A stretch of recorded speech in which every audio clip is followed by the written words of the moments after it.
set parameters that a chairman needs to be judged against? I mean, I know you're an insider for all practical purposes for the Tata Group. What do you think went horribly wrong? The financial growth that was perhaps too slow, the undoing a lot of the Ratan Tata legacy, the getting rid of strategic assets which were perhaps not as profitable right now. I mean, what really went wrong according to you? How about all the above? See, they are passing through difficult times, and there are different approaches one takes in a different time. What he was doing, perhaps the board members felt did not fit within the Tata ecosystem, the Tata culture.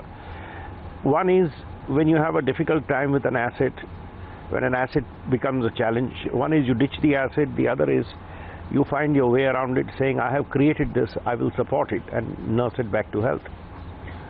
One of Ratan Tata's greatest, if I may say so, success is too small a word to use for it.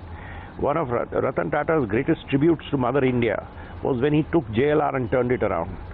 And there was a beautiful article I read in The Guardian which said the Tata culture has benefited the Jaguar Land Rover company. Now that is what a group's image is made of.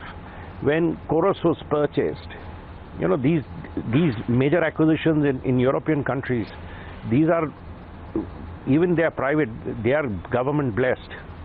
And when Chorus was purchased, it was a commitment to the British government.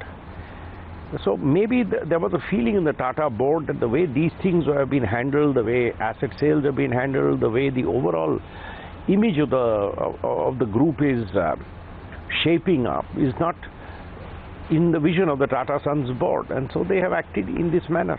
So when you say was it A, B or C, I say a bit of everything. A bit of everything indeed, but could the handling of Docomo have had a final nail in the coffin, if I were to use that very commonly abused phrase? The way Docomo was handled, at least in public parlance, was very unlike what the Tatas have done all these years.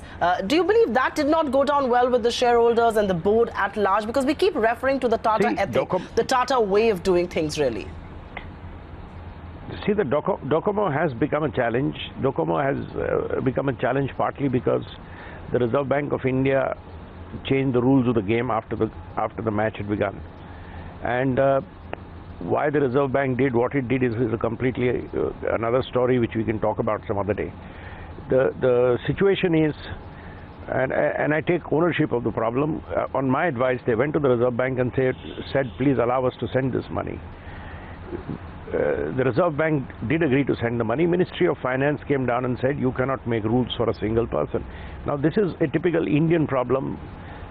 It has an Indian context, and in the Indian context this was playing out. Unfortunately, the award of the tribunal says do what exactly the Reserve Bank says don't.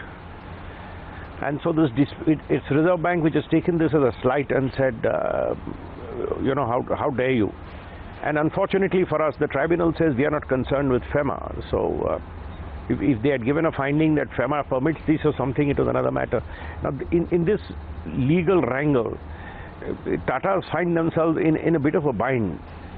How this had to be handled, well, hindsight is always 20/20. But I mean, I must confess, after the Docomo award, I have no idea how it is being handled, because I'm sure for good reason they've kept me out of the matter completely after that.